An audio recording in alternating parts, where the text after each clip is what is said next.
Alright, remember when I point to the roof, you say woo! We're gonna need that here in a second. Here we go. Woo!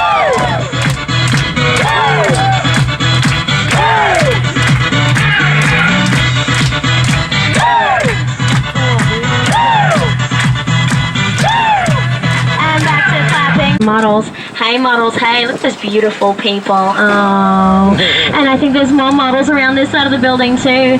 Hey models, hey. Alright, real tour guiding.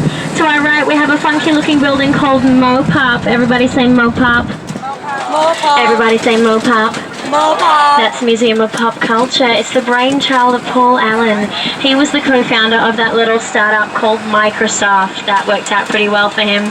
Mopop is home to his 3 favorite things: all things pop culture, all things sci-fi, all things rock and roll.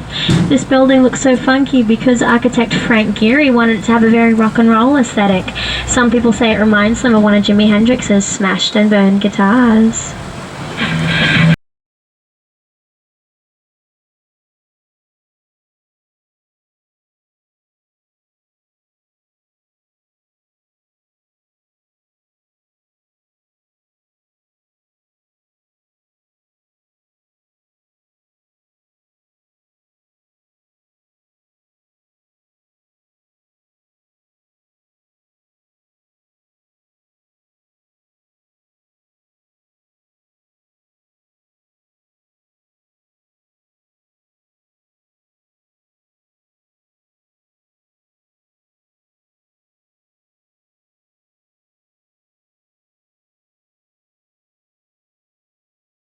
Light cycle, it was, but we made it out alive.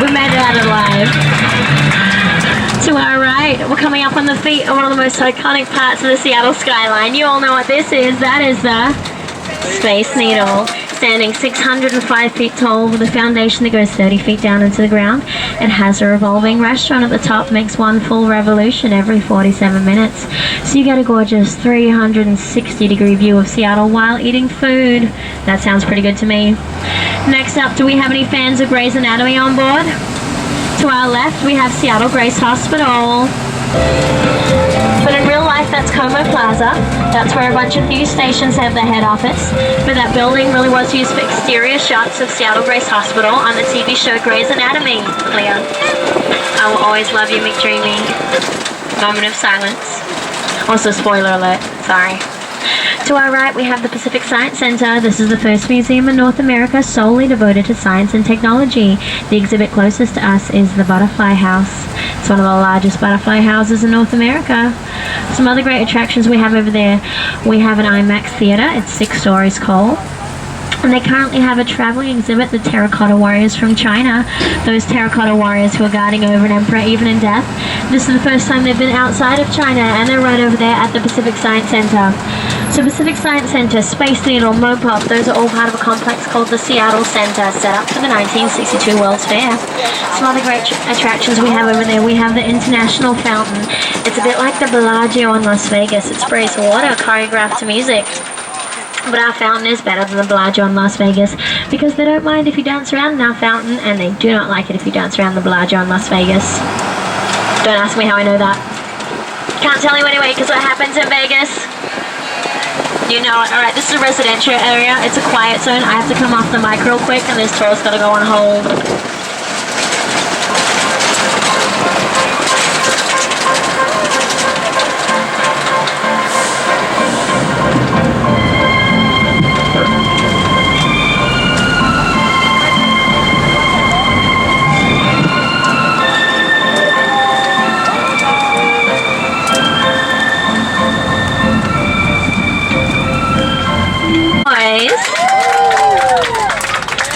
To our right, we have Seattle Art Museum's Olympic Sculpture Park.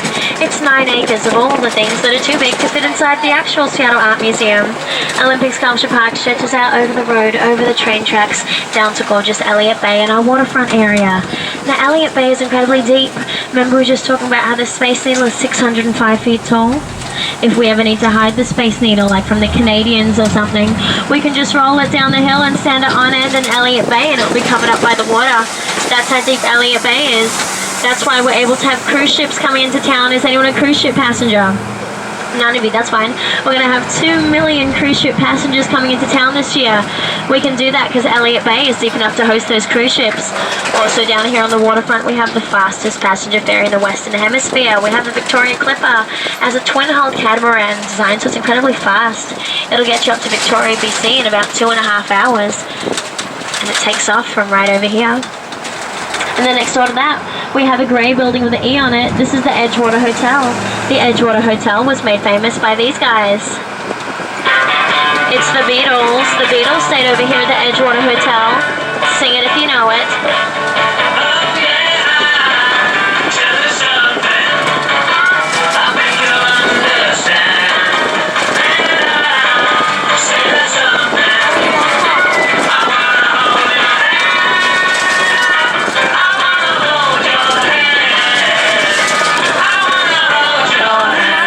That's right, folks. The Beatles stayed at the Edgewater Hotel in 1964, the height of Beatlemania. They stayed in suite number 272. You can stay in that room today, and it's full of Beatles memorabilia. So ahead of us, you can see the base of Mount Rainier. We have Seattle Great Wheel, CenturyLink Field, Safeco Field. Behind Safeco Field, that's the base of Mount Rainier. The top of it is covered by some cloud cover right now. And to our right, we have a gorgeous view of Elliott Bay with West Seattle on the other side. West Seattle is the location where the first non-native settlers of the Seattle area arrived.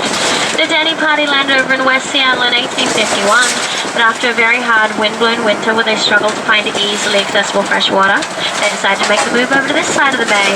Right, next up, we're going to take you to see the Seattle Aquarium, which is my excuse to don this very understated hat. Yes, yes, yes, yes. Seattle Aquarium has an exhibit called Window on Washington Waters. It's a 120,000-gallon tank full of all kinds of marine life from the Pacific Northwest.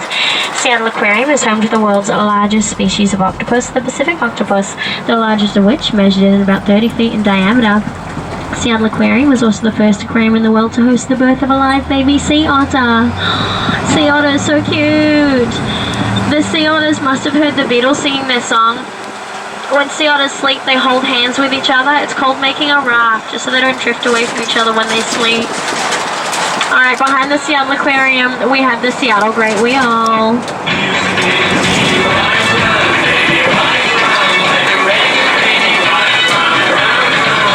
Seattle Great Wheel will take you 200 feet over the surface of the water and 40 feet over the edge of the pier. An adult ticket is $14 and you'll always get your money's worth because it's a round trip.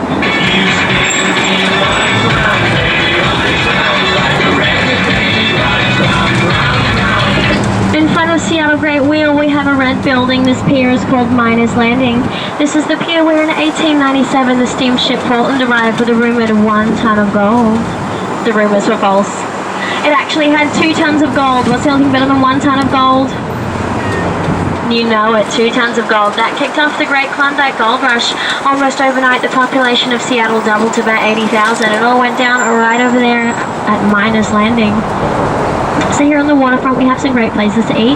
I'm a big fan of oysters. I really like Elliott's Oyster House. My favorite type of oysters are Olympia oysters. Olympia is the capital city of Washington State, and Olympia oysters are my favorite. So if you like oysters, I recommend checking out Elliott's Oyster House and see if they have any Olympia oysters that day. Ahead on Pier 55, we have Red Robin. Red Robin is a restaurant chain that started here in the Seattle area. My favorite thing to get at Red Robin is the guacamole bacon burger, and they do unlimited fries. It's a beautiful thing. Ahead on Pier 54, we have Ivar's. Ivar's is another restaurant chain that started here in the Seattle area. My favorite thing to get at Ivar's is clam chowder in a bread bowl. I really like bread, you guys, and I really like unlimited fries. Some people are herbivores, some people are carnivores. I'm a carbivore. Let's hear it for carbohydrates. Woohoo! To our right, we have a fire department, and that fire department stands next door to Coleman Ferry Dock. Coleman Ferry Dock burned down, and then Coleman Ferry Dock burned down again, and then they put in the fire department, and it hasn't burned down since. Way to go, Seattle. That was a great plan. That was a great plan. Coleman Ferry Dock is part of our Washington State ferry system. Washington State has the largest ferry system in North America.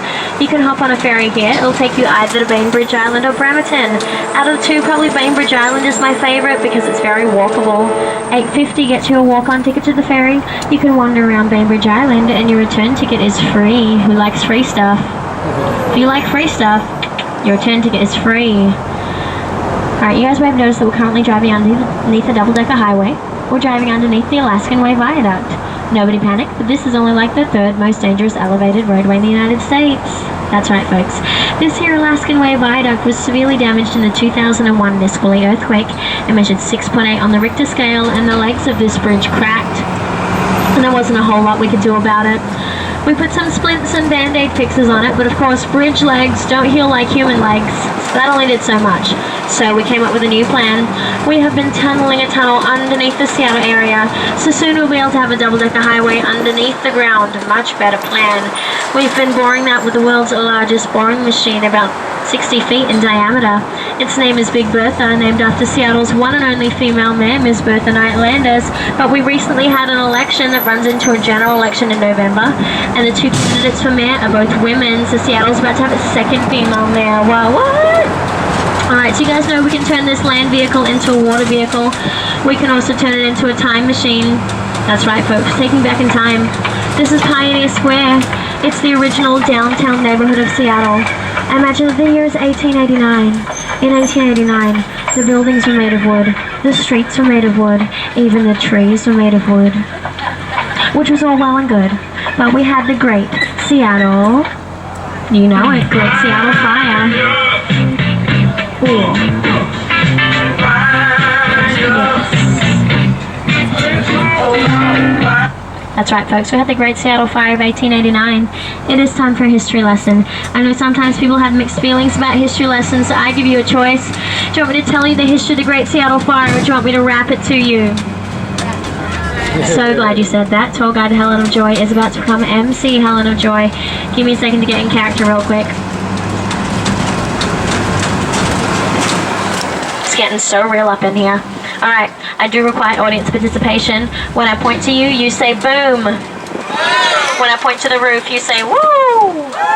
And I need you to drop a sick beat for me. I need you to stomp on the floor of the duck. Give me a beat. Alright. MC Helen of Joy, Seattle Ducks, Great Seattle Fire, boom. A city full of rats, a city built on the tide flats. I say burn it and rebuild it. Hey yo, thank you, Mr. Back. A carpenter's apprentice, heating glue over a fire. He's build it, never build it. It's the Great Seattle Fire. Boom with the cabinet shop, boom with the hardware shop, boom with the liquor shop. Aww, yo, boom. It's the Great Seattle Fire, boom. Now y'all are sounding like a choir, boom.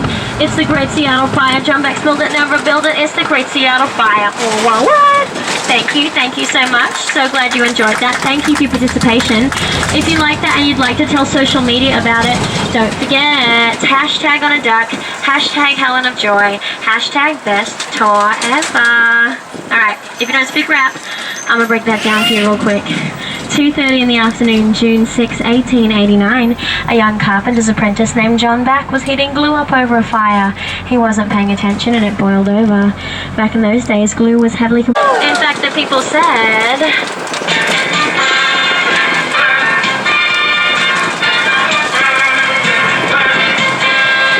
Why did the people rejoice?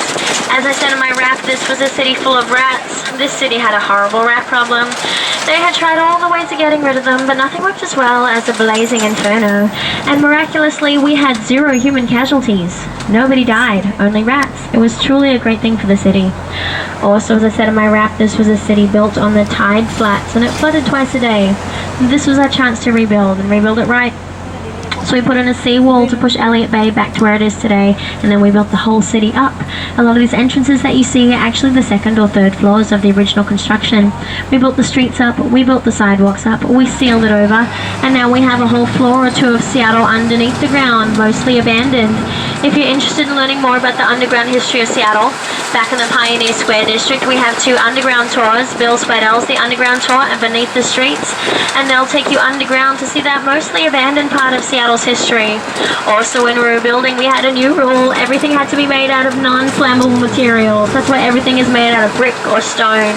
So we go, that's the history of the Great Seattle Fire delivered to you in rap. I'm Seattle's very own MC Helen of Joy. Ahead to our right, that's Seattle's very own MC Hammer. That's a hammering man. He stands 48 feet tall. He hammers 4 times a minute. There are 11 of him around the world. He's the only one in Seattle. He's the only one in the world who gets a day off. Does anyone know what his day off is? Labor Day. Labor Day, he doesn't have to do the hammering. He stands guard over the Seattle Art Museum. Remember, we're talking about Olympic Sculpture Park. It's 9 acres of all the things that don't fit inside the actual Seattle Art Museum. Behold, the actual Seattle Art Museum. And that's Seattle's very own MC Hammer. And I'm Seattle's very own MC Helen of Joy. He and I got in a rap battle once. And I won. Because he was hammered. And I nailed it. Hammer time! Go with the flow! It is said you can't do the left, you probably are getting some way. Your hands in the air, muscle your moves, put your fingers to your head. You like that? That was pretty fly. Thanks. Just for a minute, let's all do the can't touch this. Look, man, can't touch this. You better get hype, boy, because you know you can't touch this. Ring the bell, school's back in. Break it down.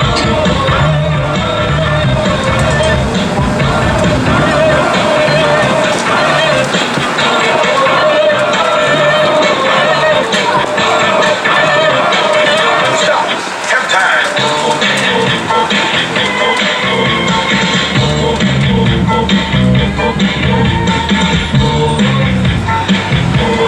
This is your heads up as we go through this next intersection. If you look to your left, you'll see Seattle's #1 most photographed sign as we go through this intersection. We have a red light right now, so it's going to be a second. So this is your heads up to get your camera app ready and your Snapchat app. As we go through this intersection, we'll see Seattle's #1 most photographed sign. Until then, break it down. Break it down.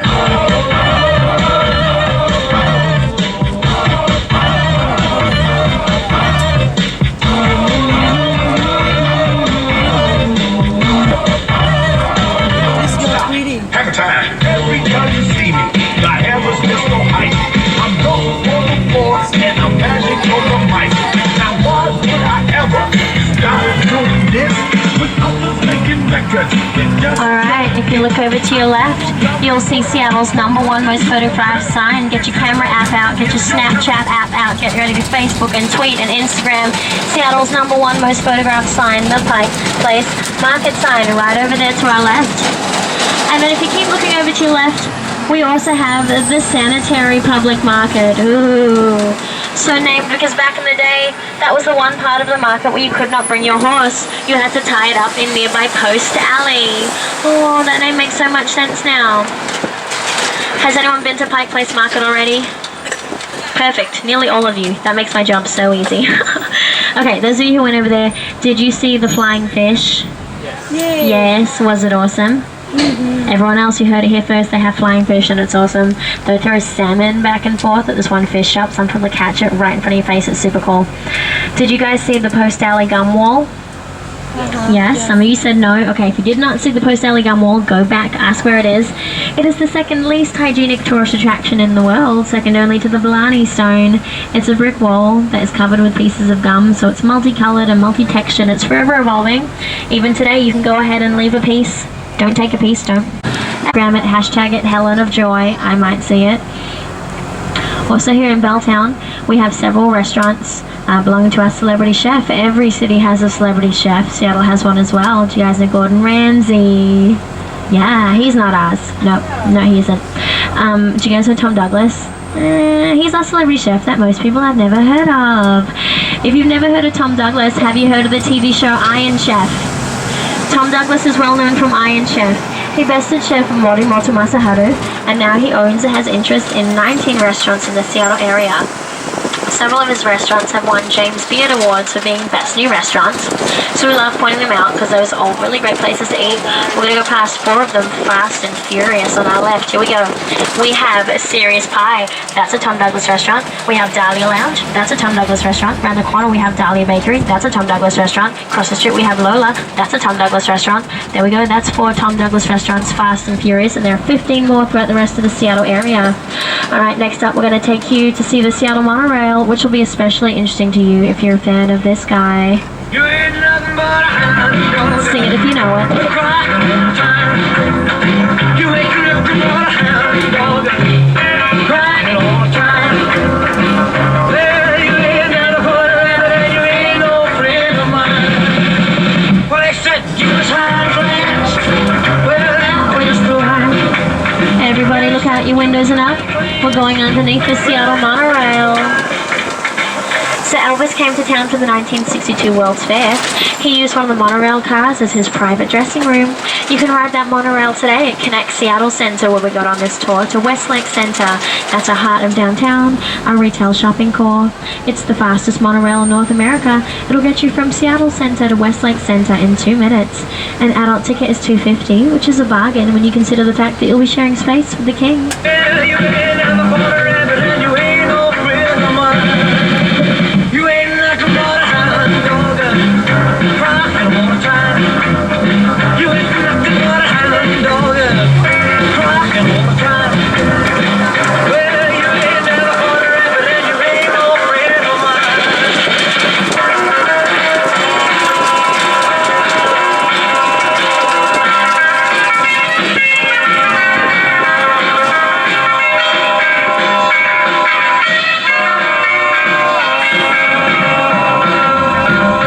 To our right, we have a wonderful philanthropic organization we love talking about here at Ride the Ducks of Seattle. This is Fair Start.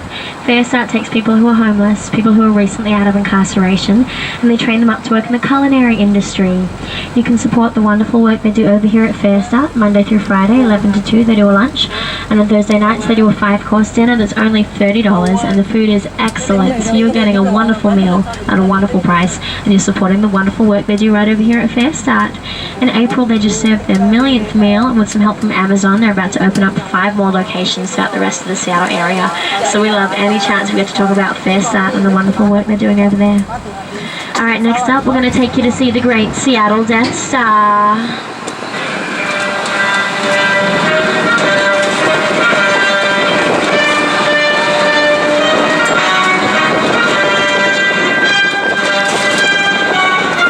If you look to your left and behind you, you will behold the great Seattle Death Star. But in real life, that's the Amazon Biospheres, a new building for Amazon.com, staying in line with their corporate philosophy that no one gets a corner office. They're filling it with all kinds of tropical plants, about 200 different species of tropical plants. That'll be like a little piece of the tropical rainforest right here in Seattle. This stretch of town is nicknamed the Amazon Jungle, or the Amazon. Many of the buildings around us are Amazon office buildings, or the places where Amazon employees live. Downstairs we have banks and gyms and restaurants and salons. Amazon really wants its employees feeling comfortable to live where they work, so anything they might need is all along this Westlake corridor, this Amazon Jungle, this Amazon. If we look closely, we may even see humans in their natural habitat. But be very careful not to startle them. Ahead to our right, we have the Whole Foods of the Amazon Jungle. This is an organic grocery store. This is where they do their hunting and gathering.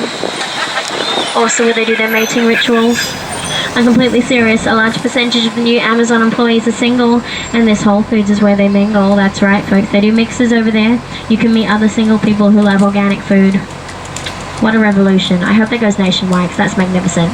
I'm not an Amazon employee, but I think I am going to try to sneak in there sometime. I might meet someone that I really like over there.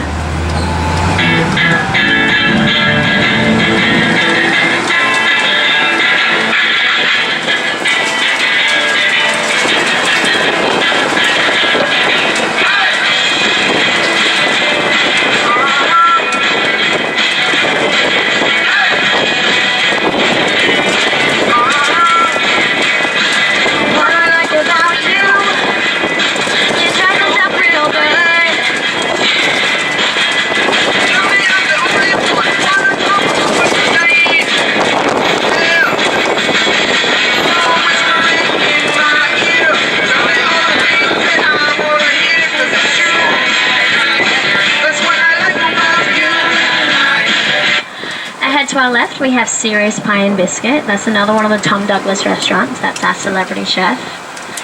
Recently I went on a Tom Douglas restaurant crawl. I had like appetizer at one and dinner another. I went to Dali Lounge and I had the clams and mustard sauce. I would give them like an 11 out of 10. They were magnificent.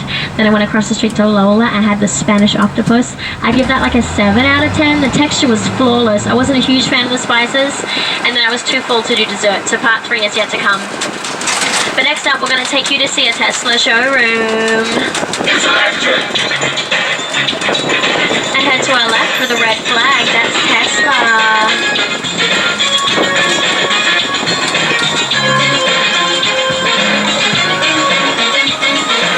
Of course, Tesla, they're the ones who made available the electric sports car. Who loves buying gas? Nobody. If you're so done with buying gas, you need to buy yourself an electric car. Lucky for all of us, they just came out with a new version that's a little bit more affordable. It'll set you back around $35,000 US, and then you will be the proud owner of your very own electric car.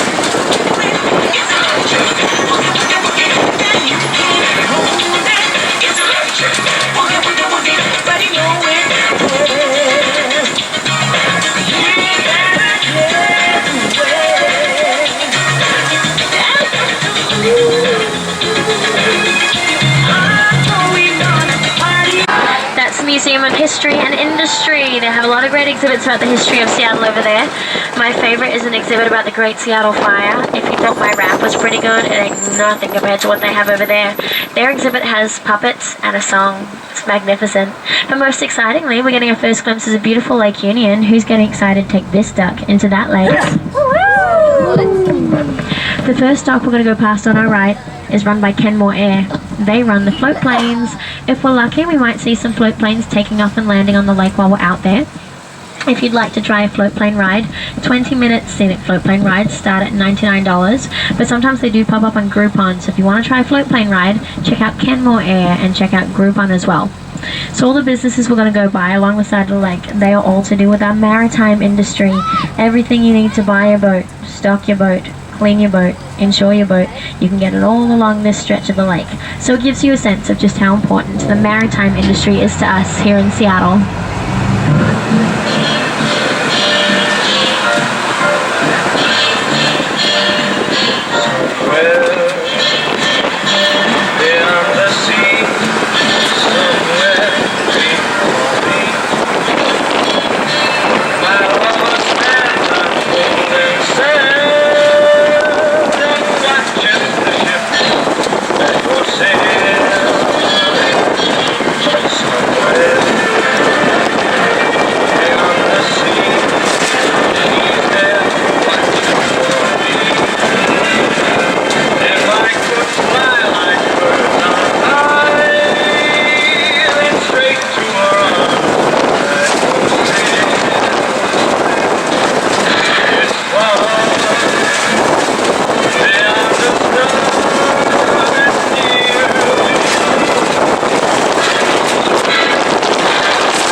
finished you at kickoff. When we got closer to the water, I knew over how to use these bad boys. It's about that time. In event of a water evacuation, you are going to want to take the life jacket with you. We have adult ones on this side, 90 pounds or above. We have kid ones on this side, 90 pounds or below. You release them by pulling down on the yellow tabs. They come down 2 at a time. To don your life jacket, all you do is unhook the D-ring, undo the strap, stretch it out over your head. It should be easier for you because you're not wearing a headset like me. Drop the strap around behind your back. Reattach your D-ring, tighten it up if you need to, move your hair out of your face, that's essential for your survival. And then you have just donned your PFD. Does anyone know what PFD stands for? Personal flotation device. Or prevention from drowning. That also works. That works just as well. And don't get too hung up on the colour. They say that orange is the new black. Ooh, you're talking there's pop culture. Yes, she does. Alright. Attach my D-ring. Get back in there. Alright, next up. We're going to take you into the Fremont neighborhood of Seattle. Fremont considers itself to be the center of the universe. Because it's the center of the universe, it's given itself its own time zone. Don't believe me? We're going to go past a sign that verifies all I have just said. Until then, we're going to let the suspense build while we wait at this red light. Ooh.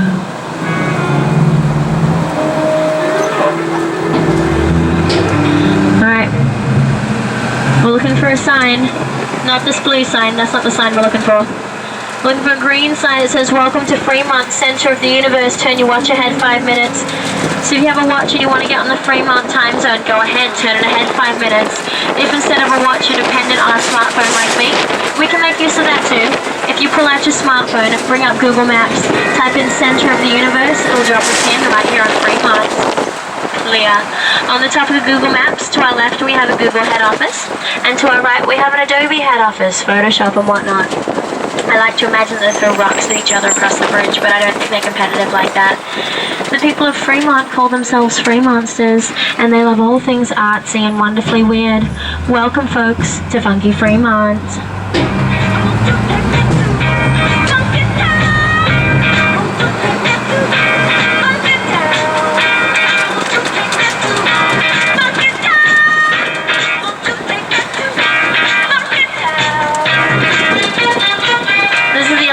We'll be able to see the base of Mount Rainier.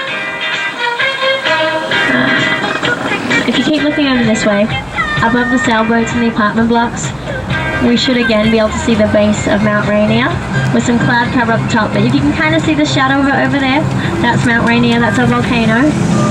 And if you keep looking to your right, we're going to see something that's quintessential Funky Fremont. Ahead to our right, we have a trampoline on top of a roof. What could possibly go wrong? What could possibly go wrong? Welcome, folks, to Funky Fremont.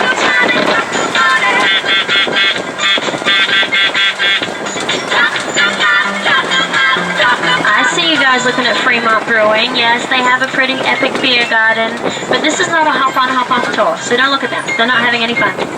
Alright, I have to help my driver through this intersection, but I'll chat to you guys in just a second. Until then, just talk amongst yourselves, quack amongst yourselves. Oh, you guys ready to quack attack at these guys? Quack at them as they go by. Leah. You guys ready? It's just straight into the water from here. Here we go, here we go, here we go, here we go. We're gonna make a quick turn. But this is the closest that we've been so far to Lake Union. Who's getting excited to take this duck into that lake? Woohoo! Quack attack. 1, 2, 2.5, 3, let them have it. Quack! You guys are having way more fun than they are. I'm so glad you're on my duck. Alright. It is time for me to acknowledge the kangaroo in the room. I did indeed grow up in Australia, but I have been so proud to be a Seattleite for the past 4.5 years. This does mean as an Australian millennial, there are sometimes some American cultural references that I don't get. My bosses say I should play this one song here that'll get you excited and confident about going in the water. But it means nothing to me, but I'll play it for you. Let me know if it's meaningful. There go the smiles, Gilligan's Island. What could possibly go wrong? What could possibly go wrong? I don't know. I don't know much is going up in Australia.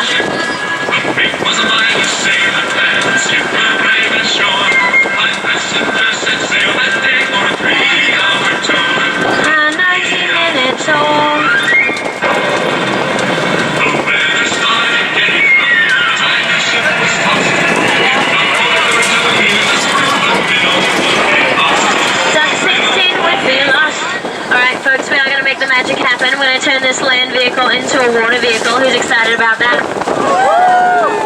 To do that, we're going to drive down a boat ramp into a boat channel into the middle of the lake. Heads up though, the boat channel is another residential area. It's another quiet zone. The boat channel is lined with liveaboard boats. People do live aboard those boats. We're going to be driving through their backyards so that we can be good neighbours. We do ask that even though we're very excited, no screaming, no yelling, no quacking. If you need to express your excitement, may I suggest jazz hands? Jazz hands are always appropriate. You guys with me? We're going to be good neighbours through there? Yes. Alright. So we'll make a quick turn onto Sunnyside Ave.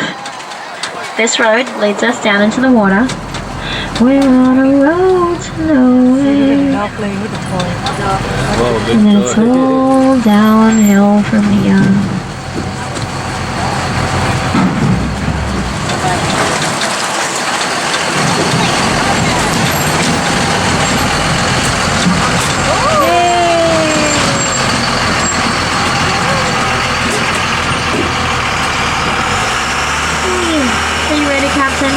Alright, let's make that magic happen.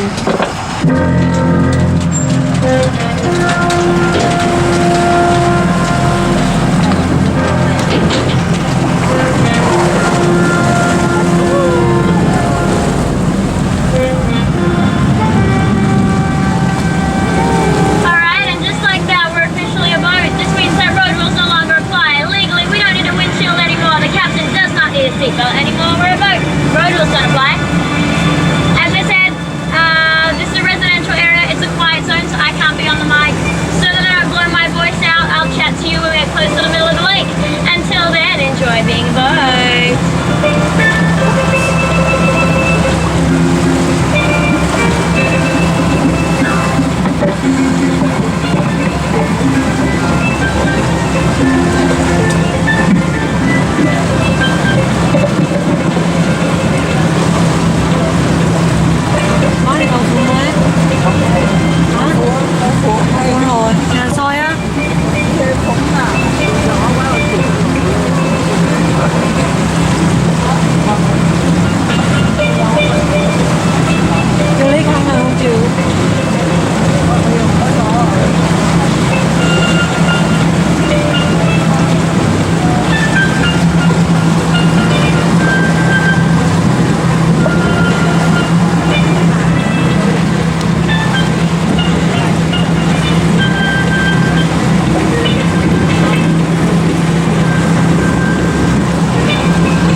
Welcome to beautiful Lake Union. Let's hear it for Captain Johnny Be Good. Safely turned us into a water vehicle.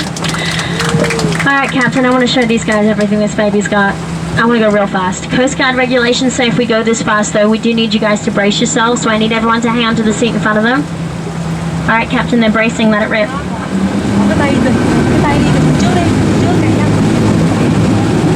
That's everything this baby's got. Welcome to beautiful Lake Union. It's so named because it is the union of Lake Washington to the east, Puget Sound to the west.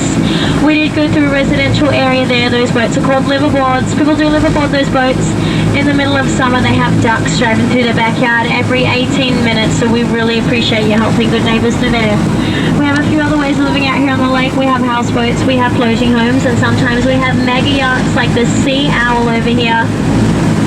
Does anyone have an extra $75 million lying around? If you did, you too could buy something like the Sea Owl. That, my friends, is $75 million worth of yacht. It's owned by Robert Mercer. He's a hedge fund manager, and that is his Sea Owl. Yeah, we also have houseboats and we have floating homes. As we go past each of those, I'll point them out to you and explain what makes them what. Until then, don't worry, be happy, enjoy being out on the lake.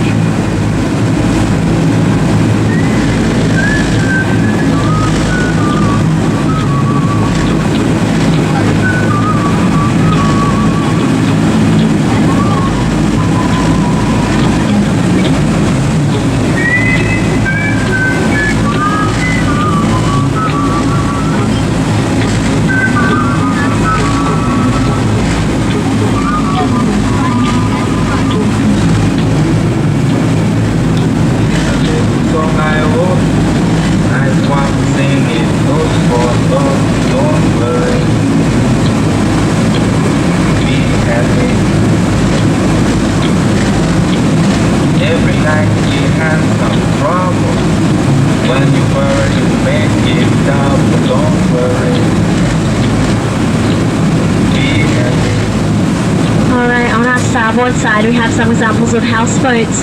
You can see this grey and wood one over here. On the right-hand corner of the hull, next to a yellow kayak, there's a white box with a steering wheel on it. That's the helm. If you follow the edge of the hull along, next to the white triangle, there's a Yamaha outboard motor. That's how it motors itself around.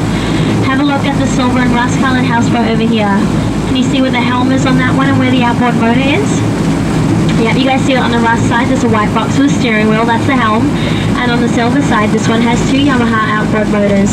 So think of houseboats like floating RVs. They can unhook themselves from temporary utilities and motor themselves around the lake. They'll have a helm and outboard motor. Those are houseboats. Think of them like floating RVs. Also on our starboard side, this yellow and blue vessel, that's the Cycle Saloon. So you can see the guests on that one have bike pedals, and they pedal the pedals, and that's what powers that paddle wheel. So you guys pick the easy cruise, you guys just get to sit down, but on that one they make you do leg work. Also on our starboard side we have Gasworks Park. This opened in 1906 as a coal gasification plant. It did the dirty work of converting coal into gas. But by 1956 that industry could not compete with the natural gas industry. So the city of Seattle had an obsolete factory on its hands. The city of Seattle said, what are we going to do with this useless factory? Let's call it art. So they put a fence around it. They piled a bunch of clean dirt on top of the highly toxic dirty dirt. And now we have a work of public art, Gasworks Park. This is incredibly popular on the 4th of July. You'll have about 50,000 people, 50,000 people, cramming themselves on Gasworks Park to watch fireworks be shot off from a barge in the middle of the lake. Do we have any fans of the movie 10 Things I Hate About You? The paintball scene was filmed right over here at Gasworks Park. And do we have any fans of the TV show The Amazing Race? Gasworks Park has been both a starting line and a finish line for The Amazing Race. Be happy. Don't worry, be happy.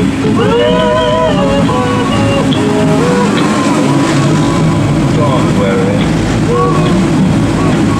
Be happy. Don't worry, be happy. Okay. These songs I wrote. I hope you learned it. Those follow notes like what they do. Don't worry. Be happy. He's getting some spray. We're both. It happens. In your life, you make some trouble. When you worry, you make trouble. Don't worry. Be happy. Be happy now. Don't worry.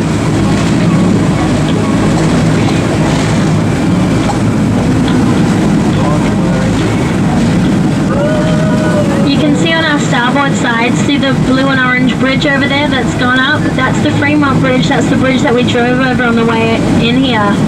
So that bridge is a drawbridge. The way a drawbridge works, if a boat needs to go through that's too tall to go underneath the bridge opens up for it. Legally, boats have the right of way over cars. If a boat ever needs to go through, we do all have to just stop and let the boat through. Is my microphone sounding funny? Are you guys struggling to hear me? No, you guys hear me okay? Alright. To the left of Gasworks Park, we have Kites Hill. You can see a couple kites flying on it right now. The breeze coming off the lake onto the hill is like the perfect velocity for flying a kite. So usually we'll see a lot of kites flying on here. And you can also rent this space for weddings. We saw a wedding here earlier this weekend. And then you'll get that stunning backdrop of downtown Seattle, the Space Needle, and beautiful Lake Union behind you. It's an absolutely breathtaking wedding venue.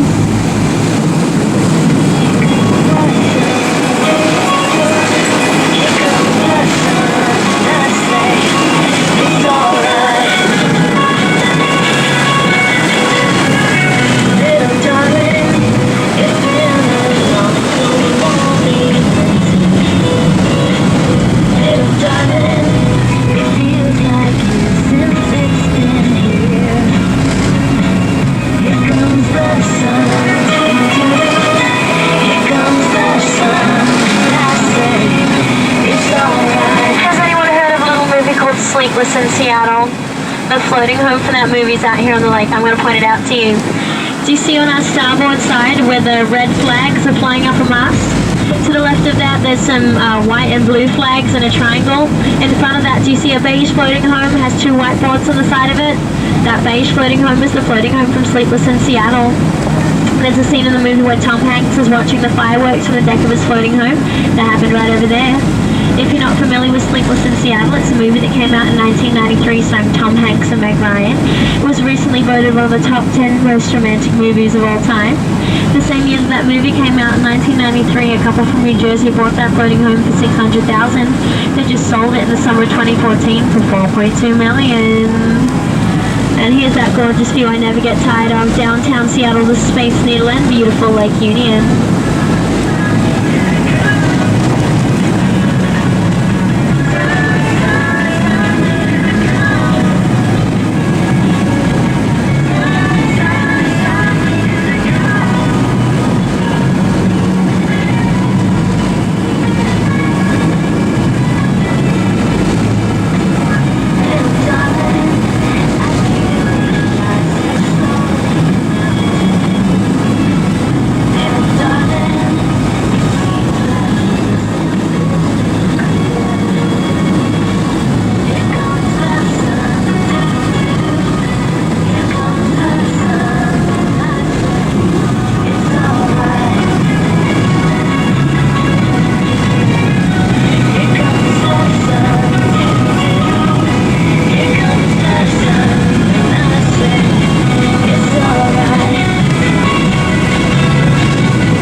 Years ago when I first moved to the Seattle area, I too went on a duck tour.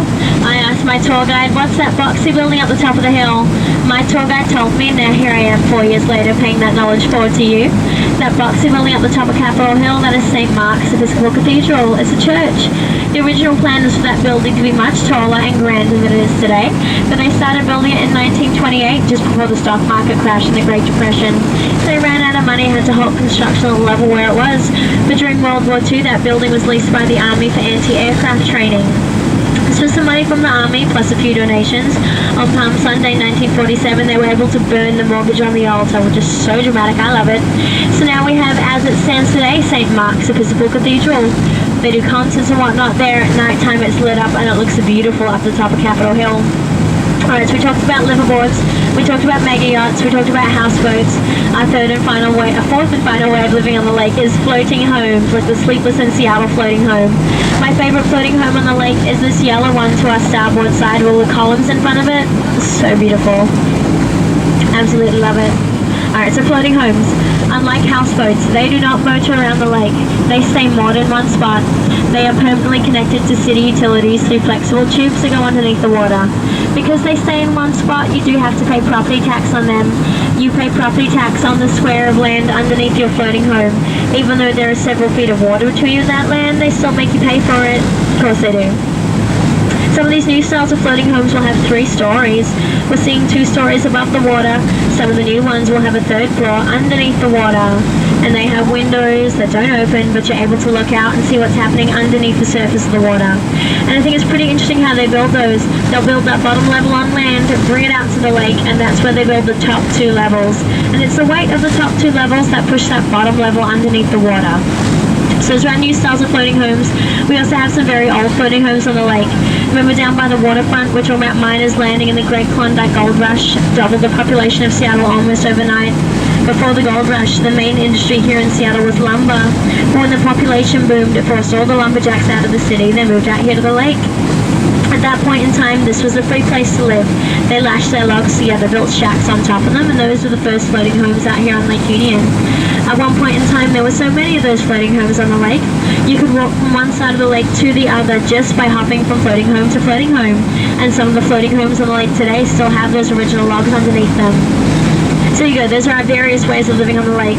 We have liveaboards, those are boats that people live aboard. We have mega yachts like the Sea Owl. We have houseboats, those are like floating RVs. They'll have a helm and an outboard motor. They can motor themselves around the lake. And then we have the floating homes that stay in one spot. So for the rest of the water portion of the tour, feel free to talk amongst yourselves. See if you can pinpoint which one's a liveaboard, which one's a mega yacht, which one's a houseboat, and which one's a floating home.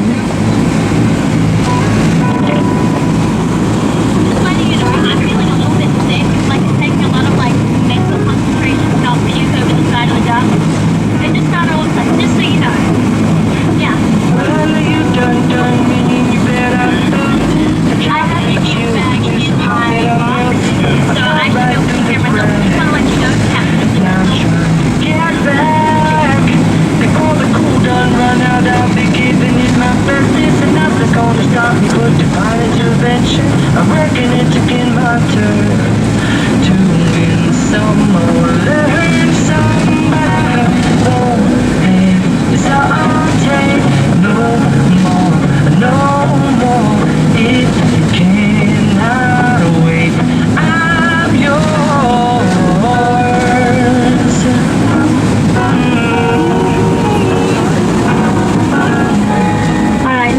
back and show you the smallest floating home on the lake. Do you see on our starboard side the boat with the green hull? Behind that, there's a floating home with yellow deck furniture on top. To the left of that, do you see the little grey shack with a black and yellow angled awning? That right there is the smallest floating home on Lake Union. That was originally a tool shed for those lumberjacks who moved out here on the lake. That was their floating tool shed. But more recently, someone decided that could be a cool place to live. So they decked it out with a stove and a few other things that made it more homey. And now that right there is the smallest floating home on Lake Union. It's about 230 square feet, so it's slightly smaller than the interior of this duck.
Seattle, the Space Needle and beautiful Lake Union.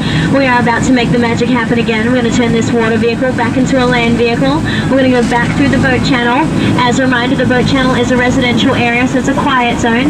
So even though we're very excited, no screaming, no yelling, no quacking. Jazz hands are always appropriate. I have to come off the mic again, but I'll chat to you guys a little bit when we make the magic happen again. That's probably a float plane taking off. That noise is probably heading over that way. There it goes. Alright, I'll chat to you guys a little bit when we make the magic happen again.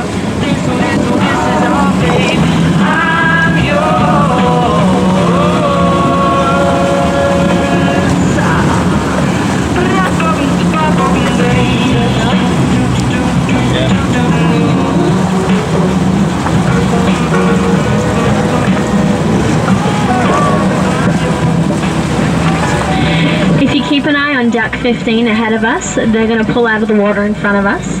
So keep an eye on them and you'll see them make the magic happen again. Here a little bit. There we go.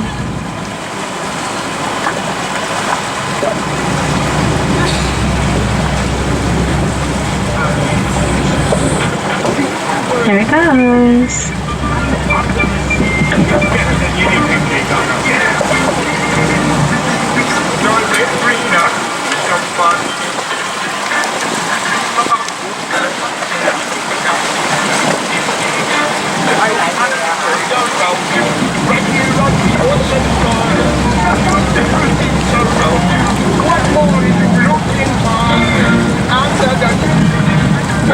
Under the sea, down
Let's hear it for our fearless captain, Captain Johnny Be Good. He's safely turned us into a land vehicle. It is a public boat ramp, so we have to share. That's what's happening right now.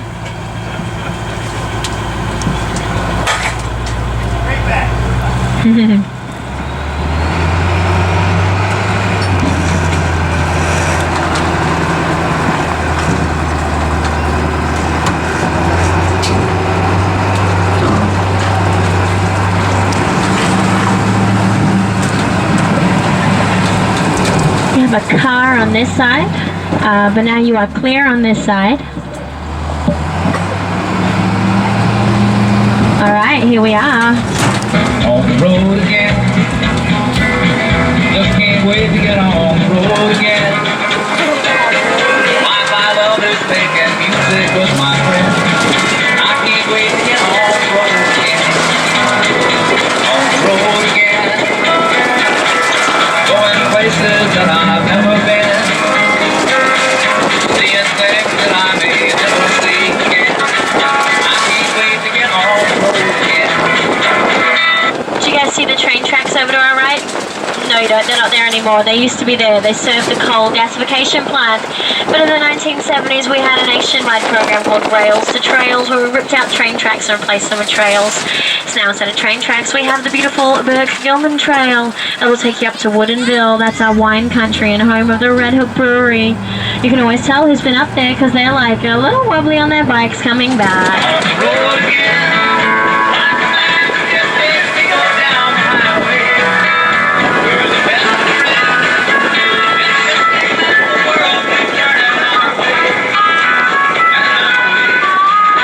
It's the Burke-Gilman Trail, but we like to call it the Spandex Highway.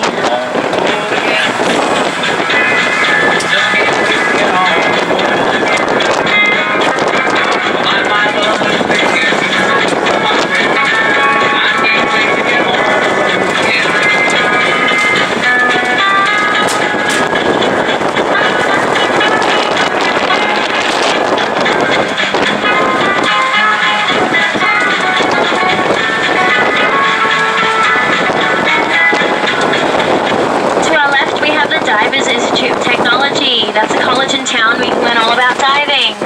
It's also the only college in town where you can graduate with a below C average.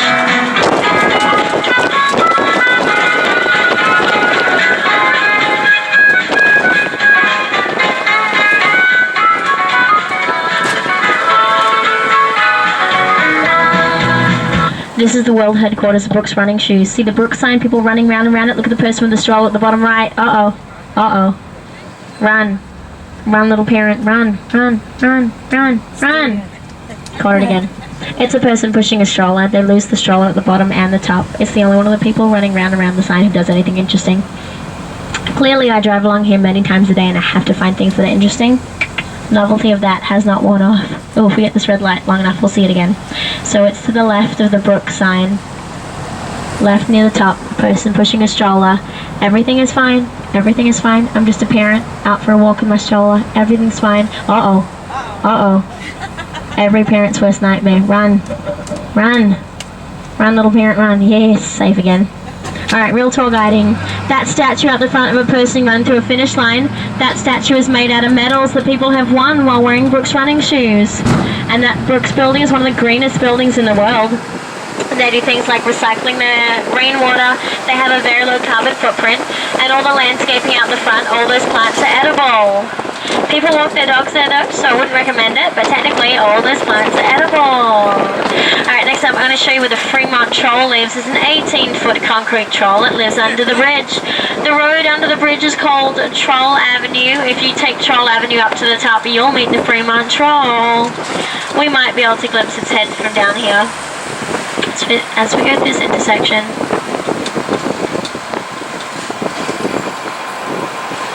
And if you look to your right, you'll behold the Fremont troll. We have some pedestrians first though. And there's a bus kind of covering it right now, so hopefully by the time you guys see it, it'll be visible. Alright, look, I'm up underneath the bridge. There's the Fremont troll. If you have more time in town, that is one of my favorite things in town. It's an 18-foot concrete troll holding a full-size beat-up beetle under its hand. It's an example of public art, so you can climb all over it. My favorite is to climb up on top of its head and look down underneath the bridge. The architecture is beautiful. We have a lot of public art here in Seattle. We have a city law that says anytime taxpayer dollars are used for the building of a building, 1% of that budget must go towards works of public art. That's why we have a lot of public art around town, like this sculpture to our left called Waiting for the Interurban. It features 5 adults, one's holding a child, and they are perpetually waiting for the interurban trolley, a little train that used to run along here in the early 1900s. It doesn't run anymore, and these poor people are perpetually waiting for it. Has some balloons and flags on it right now. Funky Fremont does not mind if you decorate its art. They call that an art attack. For a little while there was a website where you could book your day to decorate some of the different sculptures around town. This one is really popular to see decorated. Not too long ago it had a Venezuelan flag and said Venezuela, and Caitlin graduated, and someone's getting married. We never know what we'll see. I'm waiting for the interurban. Alright, Funky Fremont loves its cyclists. It has the Burt Gilman Trail for cyclists. It also has a counter by the side of the bridge. Shows us how many cyclists have been over the bridge today. It's the black tower with the green neon numbers. Right now we are sitting at 1,162 cyclists have been across this bridge just today. The highest we'll ever see that number is about 4,500. It's a sunny weekday and a lot of people are commuting to work on their bikes. Highest we'll see that is about 4,500. One of the fun things about my job is as my day goes on and I do more tours, I get to see that number going up. Yeah. That's the best part of my job. Don't you wish you were me? Stay in school, kids. Just stay there, alright? Alright, so we've left Fremont, we've left the center of the universe. So if you turn your watch ahead 5 minutes, go ahead and turn it back 5 minutes. You'll just have a piece of Fremont with you forever. You may have noticed that the Fremont Bridge we drove over is blue and orange, which is noteworthy because that bridge was made by the US Army Corps of Engineers, and nationwide all the other bridges that they made are green, about the same shade of green as this restaurant over here. But that just didn't fly in Funky Fremont. They didn't want a bridge that was the same color as all the other bridges in the nation, so they went with blue and orange. The story I heard was that they could not agree on blue or orange. Let's get you guys clapping. First we clap, then we clap. Remember, if you clap over your head, you burn more calories. We're gonna sit down for like an hour. Let's get those hands up.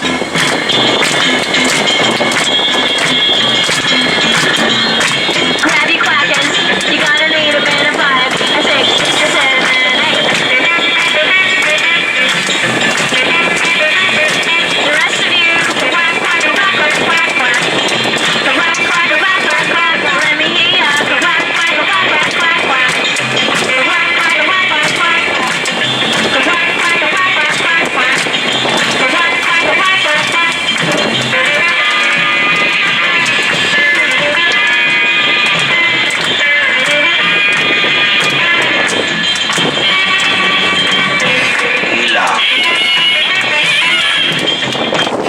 You guys are having way more fun than they are. So glad you're on my duck.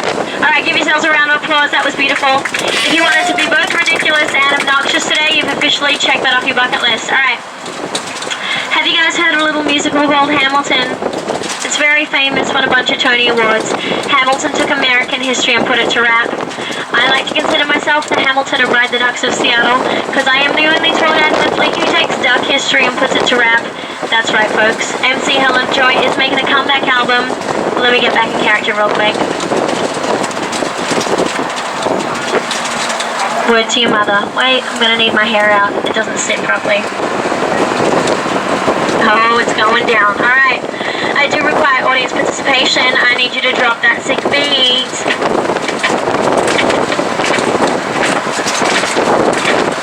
Alright, alright. MC Helen of Joy, around 2. Duck history.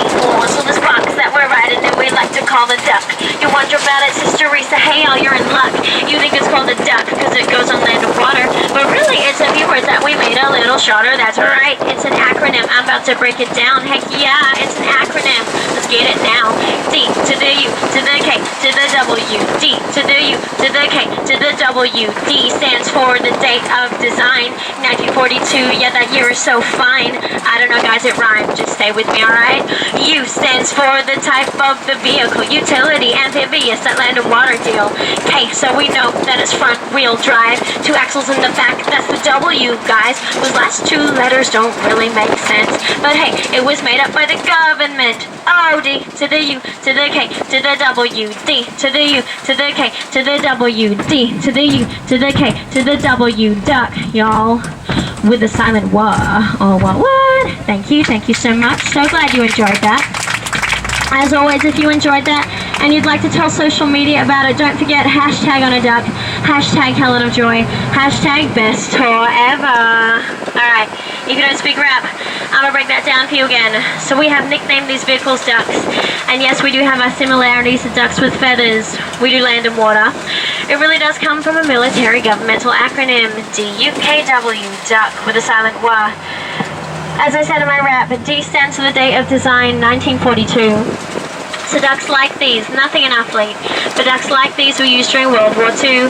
They were useful as supply vessels. They could take supplies from the ships and drive them right up onto the beaches. 1942, a lot of the original ducks were made by women, Rosie the Riveter types. What? U tells us the type of the vehicle, utility or amphibious. As we've seen, these vehicles can do land, they can do water. So recently, some of the Ride the Ducks locations around the nation have been sending ducks to Houston to help with flood recovery in a flood situation. This is what you want, something that does land and water. Here's where it stops making sense to me as a civilian. K lets us know that it's front-wheel drive, like my sweet RAV4, and W lets us know that it has a dual rear-wheel axle. So the wheels on the duck go round and round. They also go 1, 2 in the front, 1, 2, 1, 2 in the back. We have a dual rear wheel axle, so that's how we get DUKW, duck with a silent wah. Alright, next up, I'm going to give you a couple hints of what we're going to see next. This is hint number 1. Let me get hint number 2 for you. Clear. Hint number 2. Hint number 1, hint number 2. If you know what it is, don't tell anyone. Keep the magic alive. And if you don't know what it is, just be confused for another minute while you dance. This ain't no place to be if you plan on being a star. Let me tell you, it's always cool. And the boss don't mind sometimes if you're at the car wash. Talking about the car wash. Come on, y'all, and sing it for the car wash. Car wash. Of course, ahead of us, we have the Pink Elephant Car Wash. So Elvis came to town for the 1962 World's Fair. He used one of the monorail cars as his private dressing room. He took his pink Cadillac through here to get washed. And the Ringling Brothers took their troop of elephants through here to get washed. So what do cars and elephants have in common? They both have trunks, and they've both been washed right over here at the Pink Elephant Car Wash. And work. Well, those cars never seem to stop. I mean, work and work. Keep those dancing machines humming. Work and work. My fingers to the bone. Work if I can't wait till it's time. Sing it with feeling. Alright, I am sad to report that we're coming to the end of our time together, but I've had a lot of fun with you guys. I think you guys have had fun too. Did we see the old part of town?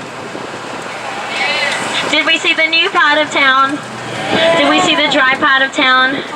And did we see the wet part of town? Did Captain Johnny be good drivers into the lake, and was it awesome? In light of that, we think you're going to help us out. We have a very friendly but very competitive competition between all the ducks to see who can bring their duck in the loudest. We believe in you guys. Here's what we're going to do. We're going to get some dance music happening. I'm going to walk you through some quintessential Seattle dance moves. Truly quintessential. If you take these moves to the club afterwards, everyone's going to be like, you're a local. You're clearly not a tourist. Truly quintessential. When we get back to the ticket booth proper, I'm going to count to 3 and point to the roof, and you're all going to say, it's going to be awesome. Alright, this is our jam. I'm going to bring it home big to this one. Alright, first up, I need you to shake it out, get the blood flowing, limber up. We've been sitting down for a while. I'm about to break it down with some full-blown dancing. Alright, first up, we're down by the waterfront with the Seattle Great Wheel.